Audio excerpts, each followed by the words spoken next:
ನಮಸ್ಕಾರ. ವಶಿಷ್ಠ ಉದಂತ ಸುದ್ದಿವಾಹಿನಿಗೆ ಸ್ವಾಗತ. ಇಂದಿನ ಪಂಚಾಂಗ: ಕಾರ್ತಿಕ ಮಾಸ, ಕೃಷ್ಣ ಪಕ್ಷ, ಅಮಾವಾಸ್ಯ ತಿಥಿ, ವಿಶಾಖ ನಕ್ಷತ್ರ, ಗುರುವಾರ. ಈ ದಿನ ಎಲ್ಲರಿಗೂ ಶುಭವಾಗಲಿ. ಇಂದಿನ ಮುಖ್ಯಾಂಶಗಳು: ಬೇಲೂರಿನಲ್ಲಿ ನಗ್ನ ಸ್ಥಿತಿಯಲ್ಲಿ ಮಹಿಳೆಯ ಶವ ಪತ್ತೆ, ಅತ್ಯಾಚಾರ, ಕೊಲೆ ಶಂಕೆ. ಹಾಡಹಗಲೇ ದರೋಡೆ. ಚಿಕ್ಕಮಗಳೂರಿನಲ್ಲಿ ಅಂಗಡಿಯಿಂದ 2.50 ಲಕ್ಷ ದೋಚಿದ ಕಳ್ಳ. ಬಿಹಾರದಲ್ಲಿ ಮತ್ತೆ ನಿತೀಶ್ ಯುಗ, 10ನೇ ಬಾರಿ ಸಿಎಂ ಆಗಿ ಇತಿಹಾಸ ನಿರ್ಮಿಸಿದ ನಿತೀಶ್ ಕುಮಾರ್. ಈಗ ಮೈಸೂರಿನ ಪ್ರಮುಖ ಸುದ್ದಿಗಳು. ಕರ್ನಾಟಕದಲ್ಲಿ ಮಾನವ ವನ್ಯಜೀವಿ ಸಂಘರ್ಷ ಹೆಚ್ಚುತ್ತಿರುವ ಹಿನ್ನೆಲೆಯಲ್ಲಿ ಸರ್ಕಾರ ತಾತ್ಕಾಲಿಕವಾಗಿ ಸಫಾರಿಯನ್ನು ರದ್ದುಪಡಿಸಿದೆ. ಆದರೆ ಈ ನಿರ್ಧಾರ ಸೂಕ್ತವಲ್ಲ ಎಂದು ಮಾಜಿ ಸಚಿವ ಸಾ. ರಾ. ಮಹೇಶ್ ಅವರು ಮೈಸೂರಿನಲ್ಲಿ ಹೇಳಿದ್ದಾರೆ. ಸಫಾರಿ ರದ್ದುಪಡಿಸುವುದರಿಂದ ಸಮಸ್ಯೆ ಪರಿಹಾರವಾಗುವುದಿಲ್ಲ, ಬದಲಿಗೆ ಸಂಘರ್ಷ ನಿರ್ವಹಣೆಗೆ ವೈಜ್ಞಾನಿಕ ಮತ್ತು ದೀರ್ಘಕಾಲೀನ ಕ್ರಮಗಳು ಅಗತ್ಯವಿದೆ ಎಂದು ಅವರು ಅಭಿಪ್ರಾಯಪಟ್ಟರು. ವನ್ಯಜೀವಿ ಸಂಚಾರ ಮಾರ್ಗಗಳ ರಕ್ಷಣೆ, ಬೇಲಿಗಳು, ತುರ್ತು ಪ್ರತಿಕ್ರಿಯಾ ತಂಡ ಹಾಗೂ ಗ್ರಾಮೀಣ ಜಾಗೃತಿಯೇ ಸ್ಥಿರ ಪರಿಹಾರವೆಂದು ಸಾ. ರಾ. ಮಹೇಶ್ ಒತ್ತಿ ಹೇಳಿದರು. ಸರ್ಕಾರ ತಕ್ಷಣ ಪರಿಷ್ಕೃತ ಯೋಜನೆ ಪ್ರಕಟಿಸಬೇಕು ಎಂದು ಅವರು ಆಗ್ರಹಿಸಿದರು. ಜೊತೆಗೆ ಈಗ ಒಂದು ವಾರದಿಂದ ನೋಡ್ತಾ ಇದ್ದೀವಿ, ನಾವು ಯಾರಿಗೂ ಕೂಡ ನೇರವಾಗಿ ಸರ್ಕಾರ, ಕೇಂದ್ರ ಸರ್ಕಾರ ಇರ್ಬೋದು, ರಾಜ್ಯ ಸರ್ಕಾರ ಇರ್ಬೋದು, ಕೆಲಸಗಳನ್ನ ಕೊಡ್ಲಿಕ್ಕೆ ಸಾಧ್ಯ ಇಲ್ಲ.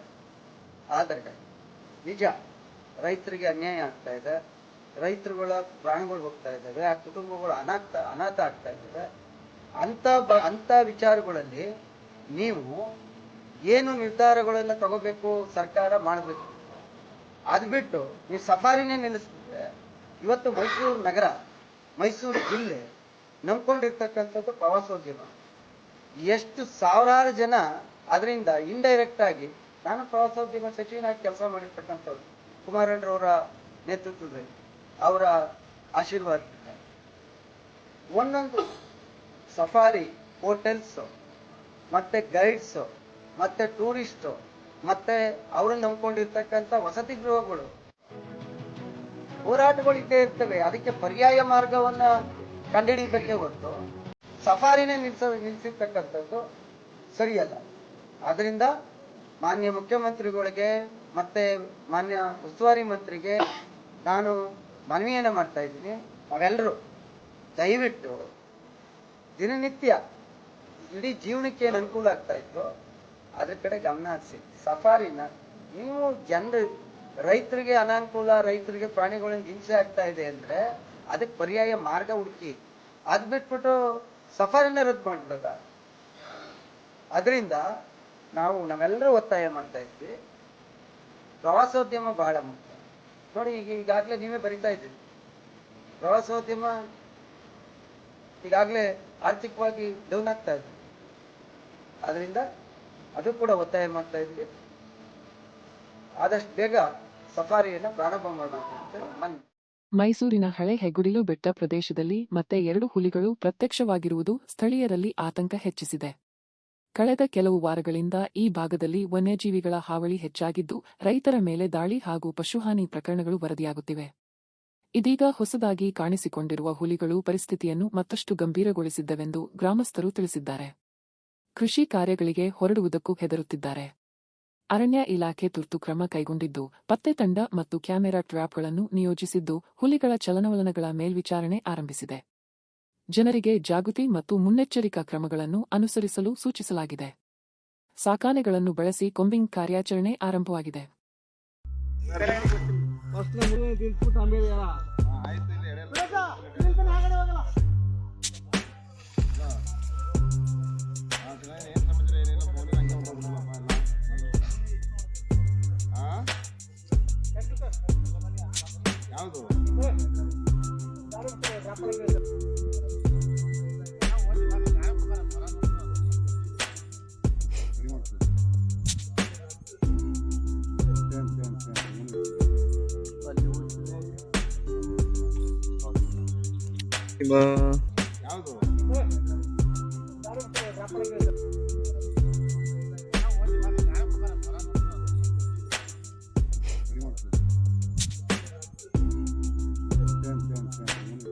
ನಂಜನಗೂಡು ತಾಲೂಕಿನ ಹುಲ್ಲಹಳ್ಳಿ ಗ್ರಾಮದಲ್ಲಿ ಸಂಭವಿಸಿದ ದುರ್ಘಟನೆ.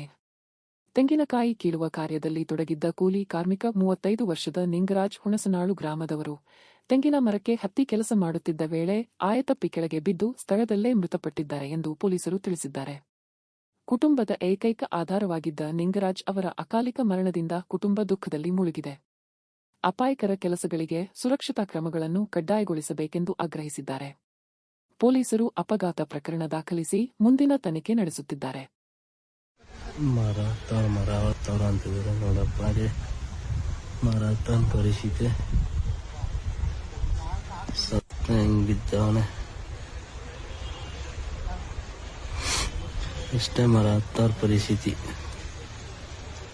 ತಾಯಿ ತಪ್ಪಲಿ ಕಣಗೆ ಯಾರು ಏನ್ ಮಾಡಕ್ಕಾಗುತ್ತೆ ಅಂತಾರೆ ಎಲ್ಲ. ಸಾವಿರ ಮಂದಿ ಯಾರಿದ್ದರು. ಈಗ ಹಾಸನದ ಪ್ರಮುಖ ಸುದ್ದಿಗಳು.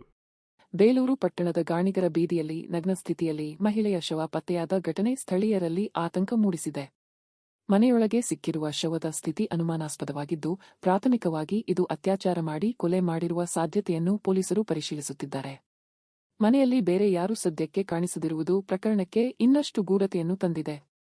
ಶವವನ್ನು ಪೋಸ್ಟ್ಮಾರ್ಟಂಗೆ ಕಳುಹಿಸಲಾಗಿದ್ದು, ಮನೆಯ ಸುತ್ತಮುತ್ತದ ಸಿಸಿಟಿವಿ ದೃಶ್ಯಗಳನ್ನು ಪೊಲೀಸರು ಸಂಗ್ರಹಿಸಿದ್ದಾರೆ. ಶಂಕಿತರ ಹುಡುಕಾಟಕ್ಕೆ ತಂಡಗಳನ್ನು ರಚಿಸಲಾಗಿದ್ದು, ಘಟನೆಯ ನಿಜಸ್ಥಿತಿ ಪತ್ತೆಹಚ್ಚಲು ತನಿಖೆ ವೇಗಗೊಳಿಸಲಾಗಿದೆ. ಸ್ಥಳೀಯರು ಭದ್ರತಾ ಕ್ರಮಗಳನ್ನು ಹೆಚ್ಚಿಸಲು ಪೊಲೀಸ್ ಇಲಾಖೆ ಕ್ರಮ ಕೈಗೊಳ್ಳಬೇಕೆಂದು ಆಗ್ರಹಿಸಿದ್ದಾರೆ.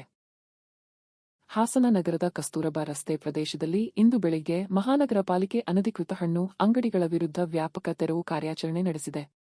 ರಸ್ತೆ ಮತ್ತು ಫುಟ್ಪಾತ್ಗಳನ್ನು ಅಕ್ರಮವಾಗಿ ಆಕ್ರಮಿಸಿಕೊಂಡಿದ್ದರಿಂದ ಸಾರ್ವಜನಿಕರಿಗೆ ಸಂಚಾರ ತೊಂದರೆ, ಅಸ್ವಚ್ಛತೆ ಮತ್ತು ಅಪಘಾತದ ಭೀತಿ ಹೆಚ್ಚಾಗಿರುವ ಹಿನ್ನೆಲೆಯಲ್ಲಿ ಕ್ರಮ ಕೈಗೊಳ್ಳಲಾಗಿದೆ. ಪೌರಾಯುಕ್ತ ಕೃಷ್ಣಮೂರ್ತಿ ಸ್ಥಳಕ್ಕೆ ಭೇಟಿ ನೀಡಿ ಸಾರ್ವಜನಿಕ ಜಾಗವನ್ನು ವ್ಯಾಪಾರಿಗಳಿಗೆ ಖಾಸಗಿ ಸ್ವತ್ತಿನಂತೆ ಬಳಸಲು ಅವಕಾಶವಿಲ್ಲ, ನಿಗದಿತ ಸ್ಥಳದಲ್ಲೇ ವ್ಯಾಪಾರ ಮಾಡಬೇಕು ಎಂದು ಎಚ್ಚರಿಕೆ ನೀಡಿದರು. ತೆರವು ವೇಳೆ ಕೆಲ ವ್ಯಾಪಾರಿಗಳು ವಾಗ್ವಾದ ನಡೆಸಿದರೂ ಸಂಚಾರ ಸುಗಮವಾಗಲಿದೆ ಎಂಬ ಕಾರಣದಿಂದ ಸಾರ್ವಜನಿಕರು ಪಾಲಿಕೆಯ ಕ್ರಮವನ್ನು ಸ್ವಾಗತಿಸಿದ್ದಾರೆ. ಮುಂದಿನ ದಿನಗಳಲ್ಲಿ ಮರು ಆಕ್ರಮಣವಾಗಿದ್ರೆ ಕೇಸ್ ದಾಖಲಿಸುವ ಸೂಚನೆ ನೀಡಲಾಗಿದೆ.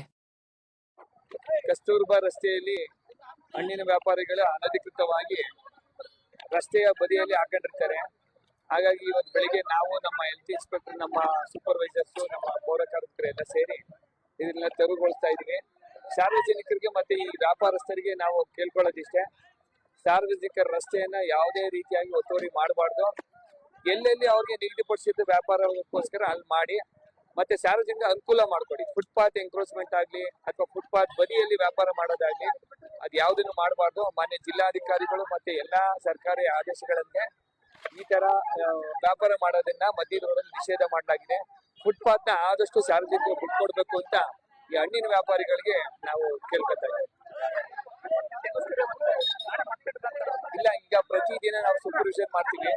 ಮುಂದೆ ಈ ರೀತಿ ಮತ್ತೆ ಏನಾರು ಹಾಕಿದ್ರೆ FIR ಹಾಕಿ ಅವ್ರ ಮೇಲೆ ಶಿಸ್ತು ಕ್ರಮ ಕೈಗೊಳ್ಳಕ್ಕೆ ನಾವು ಶಿಫಾರಸು ಮಾಡ್ತೀವಿ. ಬಿಕ್ಕೋಡು ಮತ್ತು ಸುತ್ತಮುತ್ತಲಿನ ಗ್ರಾಮಗಳಲ್ಲಿ ಕಳೆದ 2 ದಿನಗಳಿಂದ ಕಾಡಾನೆ ಸಂಚಾರ ಹೆಚ್ಚಾಗಿದ್ದು ಸ್ಥಳೀಯರಲ್ಲಿ ಆತಂಕ ಸೃಷ್ಟಿಸಿದೆ. ಬೆಳೆ ಜಮೀನುಗಳಿಗೆ ನುಗ್ಗಿ ಹಾನಿ ಮಾಡುವ ಸಾಧ್ಯತೆಯಿಂದ ರೈತರು ರಾತ್ರಿ ಹೊತ್ತು ಜಾಗರಣೆಯಲ್ಲಿದ್ದಾರೆ. ಘಟನೆ ತಿಳಿದ ಅರಣ್ಯ ಇಲಾಖೆಯ ಸಿಬ್ಬಂದಿ ಪ್ರದೇಶಕ್ಕೆ ಭೇಟಿ ನೀಡಿ ಆನೆಯನ್ನು ಹಿಂಬಾಲಿಸಿ ಕಾಡಿನೊಳಕ್ಕೆ ಹಾದು ಹೋಗುವಂತೆ ಕ್ರಮ ಕೈಗೊಂಡಿದ್ದಾರೆ. ತುರ್ತು ಪೆಟ್ರೋಲ್ ತಂಡಗಳನ್ನು ನಿಯೋಜಿಸಲಾಗಿದ್ದು, ಗ್ರಾಮಸ್ಥರಿಗೆ ಎಚ್ಚರಿಕೆ ಮತ್ತು ಸುರಕ್ಷತಾ ಸೂಚನೆಗಳನ್ನು ನೀಡಲಾಗಿದೆ. ಪರಿಸ್ಥಿತಿ ನಿಯಂತ್ರಣಕ್ಕೆ ಬರುವವರೆಗೆ ರಾತ್ರಿ ಹೊರಚಟುವಟಿಕೆ ತಪ್ಪಿಸಲು ಇಲಾಖೆಯವರು ಮನವಿ ಮಾಡಿದ್ದಾರೆ.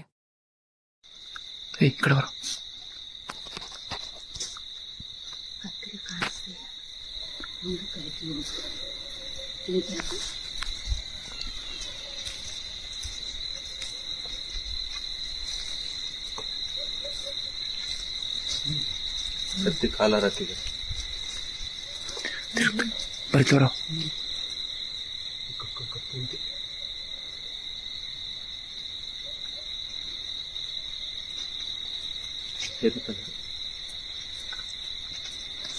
ಭೀಮನ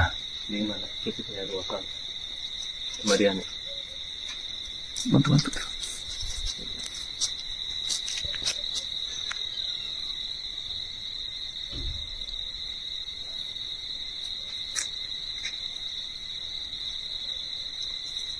ಈಗ ಚಿಕ್ಕಮಗಳೂರಿನ ಪ್ರಮುಖ ಸುದ್ದಿಗಳು. ಚಿಕ್ಕಮಗಳೂರು ತಾಲೂಕಿನ ಸಾದರಹಳ್ಳಿ ಗ್ರಾಮದಲ್ಲಿ ನಡೆದ ದೇವರ ಜಾತ್ರಾ ಮಹೋತ್ಸವದಲ್ಲಿ ಶಾಸಕ ಎಚ್.ಡಿ. ತಮ್ಮಯ್ಯ ಭಾಗವಹಿಸಿ ಭಕ್ತರೊಂದಿಗೆ ಸೇರಿ ದೇವರ ಪಲ್ಲಕ್ಕಿಯನ್ನು ಹೊತ್ತ ಘಟನೆ ಸ್ಥಳೀಯರಲ್ಲಿ ವಿಶೇಷ ಚರ್ಚೆಗೆ ಗ್ರಾಸವಾಗಿದೆ. ಜನಸಾಮಾನ್ಯರೊಂದಿಗೆ ಬೆರೆತು ಸೇವೆ ಸಲ್ಲಿಸಿರುವ ಶಾಸಕರ ನಡೆಗೆ ಗ್ರಾಮಸ್ಥರು ಮೆಚ್ಚುಗೆ ವ್ಯಕ್ತಪಡಿಸಿದರು. ಪಲ್ಲಕ್ಕಿ ಮೆರವಣಿಗೆಯ ವೇಳೆ ಭಕ್ತಿ, ಸಂಪ್ರದಾಯ ಮತ್ತು ಉತ್ಸಾಹದ ವಾತಾವರಣ ನಿರ್ಮಾಣವಾಗಿದ್ದು ಭಕ್ತರ ಸಂಭ್ರಮ ಹೆಚ್ಚಿಸಿತು. ಗ್ರಾಮದ ಪ್ರಮುಖರು ಶಾಸಕರಿಗೆ ಧನ್ಯವಾದ ತಿಳಿಸಿ ಇಂತಹ ಭಾಗವಹಿಸುವಿಕೆ ಸ್ಥಳೀಯ ಧಾರ್ಮಿಕ ಕಮ್ಮಟಗಳಿಗೆ ಮತ್ತಷ್ಟು ಗೌರವ ತರುತ್ತದೆ ಎಂದು ಅಭಿಪ್ರಾಯಪಟ್ಟರು. ಪೊಲೀಸ್ ಮತ್ತು ಗ್ರಾಮ ಸಮಿತಿಗಳ ಸಹಕಾರದಿಂದ ಜಾತ್ರಾ ಕಾರ್ಯಕ್ರಮ ಶಿಸ್ತಿನಿಂದ ನೆರವೇರಿತು.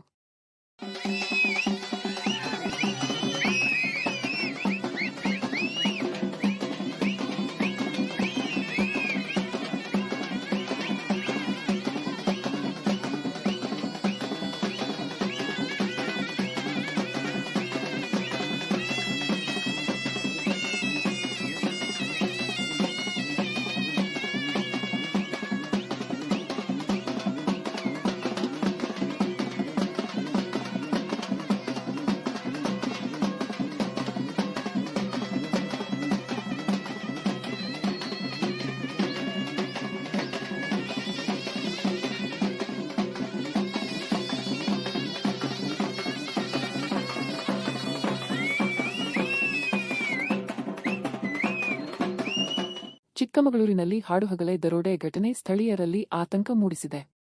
ಮಧ್ಯಾಹ್ನವೇ ಅಂಗಡಿಯಲ್ಲಿ ಯಾರೂ ಇಲ್ಲದ ಕ್ಷಣವನ್ನು ಬಳಸಿಕೊಂಡ ಕಳ್ಳನು ನೇರವಾಗಿ ಒಳನುಗ್ಗಿ ಕೌಂಟರ್ನಲ್ಲಿದ್ದ 2.50 ಲಕ್ಷ ರೂಪಾಯಿ ನಗದು ದೋಚಿ ಪರಾರಿಯಾಗಿದ್ದಾನೆ. ಘಟನೆಯು ಸಿಸಿಟಿವಿಯಲ್ಲಿ ದಾಖಲಾಗಿದ್ದು ಪೊಲೀಸರು ತಿಳಿಸಿದ್ದಾರೆ. ದರೋಡೆ ಬಳಿಕ ಅಂಗಡಿ ಮಾಲೀಕರು ಪೊಲೀಸರಿಗೆ ದೂರು ಸಲ್ಲಿಸಿದ್ದು ಸ್ಥಳೀಯ ಠಾಣೆ ತಂಡ ಪ್ರಕರಣ ದಾಖಲಿಸಿ ತನಿಖೆ ಆರಂಭಿಸಿದೆ. ಸಿಸಿಟಿವಿ ದೃಶ್ಯಗಳನ್ನು ವಿಶ್ಲೇಷಿಸಲಾಗುತ್ತಿದ್ದು ಶೀಘ್ರದಲ್ಲೇ ಆರೋಪಿ ಪತ್ತೆ ಹಚ್ಚಲಾಗುವುದೆಂದು ಪೊಲೀಸರು ತಿಳಿಸಿದ್ದಾರೆ. ಈ ಘಟನೆ ಬಳಿಕ ವ್ಯಾಪಾರಿಗಳು ಭದ್ರತಾ ಕ್ರಮ ಹೆಚ್ಚಿಸುವ ಕುರಿತು ಚರ್ಚೆ ಆರಂಭಿಸಿದ್ದಾರೆ.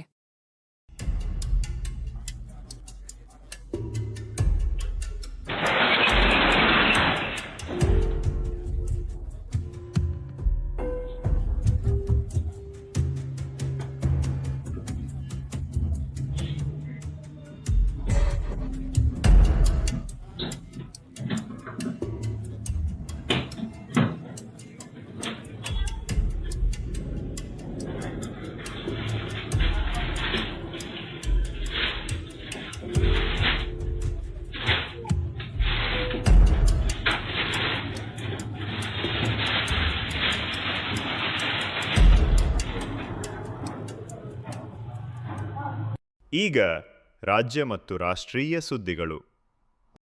ಬಿಹಾರದಲ್ಲಿ ಇತ್ತೀಚಿನ ವಿಧಾನಸಭೆ ಚುನಾವಣಾ ಫಲಿತಾಂಶ ಪ್ರಕಟವಾದ ನಂತರ ಎನ್ಡಿಎ ಮೈತ್ರಿ ಸರ್ಕಾರ ರಚನೆಗೆ ಅಗತ್ಯ ಬಹುಮತ ಗಳಿಸಿದ್ದು ನಿತೀಶ್ ಕುಮಾರ್ 10ನೇ ಬಾರಿಗೆ ಮುಖ್ಯಮಂತ್ರಿ ಆಗಿ ಪ್ರಮಾಣ ವಚನ ಸ್ವೀಕರಿಸಿ ಇತಿಹಾಸ ನಿರ್ಮಿಸಿದ್ದಾರೆ. ರಾಜ್ಭವನದಲ್ಲಿ ನಡೆದ ಕಾರ್ಯಕ್ರಮದಲ್ಲಿ ಅವರು ಪ್ರಮಾಣ ವಚನ ಸ್ವೀಕರಿಸಿ ಪ್ರಧಾನಮಂತ್ರಿ ನರೇಂದ್ರ ಮೋದಿಗೆ ಕೈ ಮುಗಿದು ನಮನ ಸಲ್ಲಿಸಿದರು.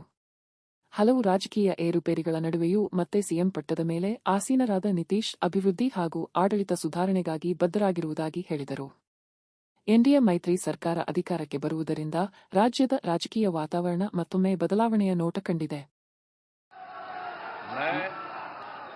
नीतीश कुमार सत्यनिष्ठा से प्रतिज्ञा करता हूं कि मैं विधि द्वारा स्थापित भारत के संविधान के प्रति सच्ची श्रद्धा और निष्ठा रखूंगा। मैं भारत की प्रभुता और अखंडता अक्षुण्ण रखूंगा। मैं बिहार राज्य के मुख्यमंत्री के रूप में मैं अपने कर्तव्यों का श्रद्धापूर्वक और शुद्ध अंतःकरण से निर्वहन करूंगा तथा मैं भय या पक्षपात, अनुराग या द्वेष के बिना सभी सरकार के लोगों के प्रति संविधान और विधि के अनुसार न्याय करूंगा। मैं नीतीश कुमार सत्यनिष्ठा से प्रतिज्ञा करता हूं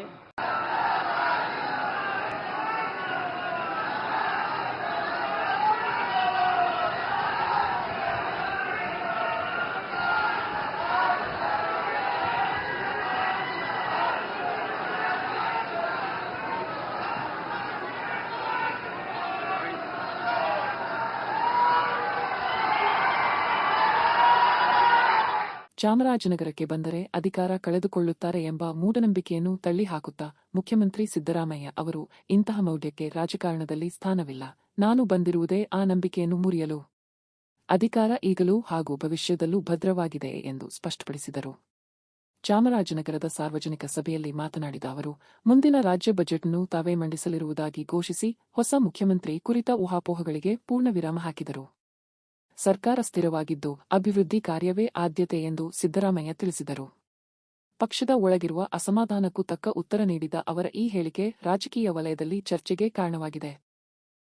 ಅಧಿಕಾರ ಹೋಗಿಲ್ಲ, ಇನ್ನೂ ಗಟ್ಟಿಯಾಗಿದೆ ಅಂತ ಹೇಳಿದ್ರು. ಈಗ ಇನ್ನೂ ಗಟ್ಟಿ ಆಗುತ್ತೆ ಸರ್, ಈ ಅವಧಿಯಲ್ಲಿ ಇನ್ನೂ ಗಟ್ಟಿ ಆಗುತ್ತೆ ಸರ್. ಗಟ್ಟಿಯಾಗಿರ್ತದೆ, ಈಗಲೂ ಗಟ್ಟಿಯಾಗಿದೆ, ಮುಂದೇನೂ ಗಟ್ಟಿಯಾಗಿರ್ತದೆ. ಸರ್ ಡಿ.ಕೆ. ಶಿವಕುಮಾರ್ ಮೂಢನಂಬಿಕೆ, ಮೌಢ್ಯಗಳು, ಕಂದಾಚಾರಗಳಲ್ಲಿ ನಂಬಿಕೆ ಇಟ್ಟಿದೆ. ಅದರಿಂದ ಚಾಮರಾಜನಗರಕ್ಕೆ ಬಂದರೂ ಒಂದೇ, ಮೈಸೂರಿಗೆ ಬಂದರೂ ಒಂದೇ, ಬೆಂಗಳೂರಿಗೆ ಬಂದರೂ ಒಂದೇ, ಅದರಲ್ಲಿ ನಂಬಿಕೆ ಇಟ್ಕೊಂಡಿರೋರು. ಕರ್ನಾಟಕದ 31 ಜಿಲ್ಲೆಗಳಲ್ಲೂ ಕೂಡ ಹೋಗ್ತೇನೆ, ಬರ್ತೇನೆ. ಅಧಿಕಾರ ಗಟ್ಟಿ ಮಾಡಿದ್ದೀರಾ ಸರ್? ಅಧಿಕಾರ ಗಟ್ಟಿಯಾಗಿದೆ ಸರ್. ಒಳ್ಳೇದೇ ಅಲ್ಲ. ಮೂಢನಂಬಿಕೆಯಲ್ಲಿ ನಂಬಿಕೆ ಇಲ್ಲ ಅಂತಂದ್ಮೇಲೆ ಇವೆಲ್ಲ ಪ್ರಶ್ನೆಗಳು ಬರೋದೇ ಇಲ್ವಲ್ಲ. ಅಲ್ಲ, ನೀವು ಭಾಷಣದ ಹೇಳಿದ್ರಲ್ಲ ಸರ್, ಅಧಿಕಾರ ಇಲ್ಲಿ ಬಂದಾಗೆಲ್ಲ ಅಧಿಕಾರ ಗಟ್ಟಿಯಾಗಿದೆ ನಿಮಗೆ ಅಂತ ಸರ್. ಅದಕ್ಕೆ ಹೇಳದ್ದು ಮೂಢನಂಬಿಕೆಗಳು ನಂಬಲ್ಲ ಅಂತ ಅನ್ನೋದು ಒಂದು. ಚಾಮರಾಜನಗರಕ್ಕೆ ಬರಬಾರದು ಅಂತ ಯಾರು ಹೇಳ್ತಾ ಇದ್ರು ಅವರಿಗೆ ಅರಿವಾಗಲಿ ಅಂತಕ್ಕಂಥದ್ದು ಎರಡನೇದು. ಮೂರನೇದು, ಚಾಮರಾಜನಗರಕ್ಕೆ ಬಂದರೆ ಅಧಿಕಾರ. ಮತ್ತೊಮ್ಮೆ ಮುಖ್ಯಾಂಶಗಳು. ಬೇಲೂರಿನಲ್ಲಿ ನಗ್ನ ಸ್ಥಿತಿಯಲ್ಲಿ ಮಹಿಳೆಯ ಶವ ಪತ್ತೆ, ಅತ್ಯಾಚಾರ, ಕೊಲೆ ಶಂಕೆ.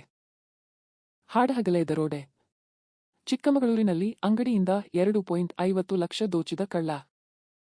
ಬಿಹಾರದಲ್ಲಿ ಮತ್ತೆ ನಿತೀಶ್ ಯುಗ, 10ನೇ ಬಾರಿ ಸಿಎಂ ಆಗಿ ಇತಿಹಾಸ ನಿರ್ಮಿಸಿದ ನಿತೀಶ್ ಕುಮಾರ್. ಇಲ್ಲಿಗೆ ಇಂದಿನ ವಾರ್ತಾ ಪ್ರಸಾರ ಮುಕ್ತಾಯವಾಯಿತು. ಧನ್ಯವಾದಗಳು. ಈ ದಿನ ಎಲ್ಲರಿಗೂ ಶುಭವಾಗಲಿ.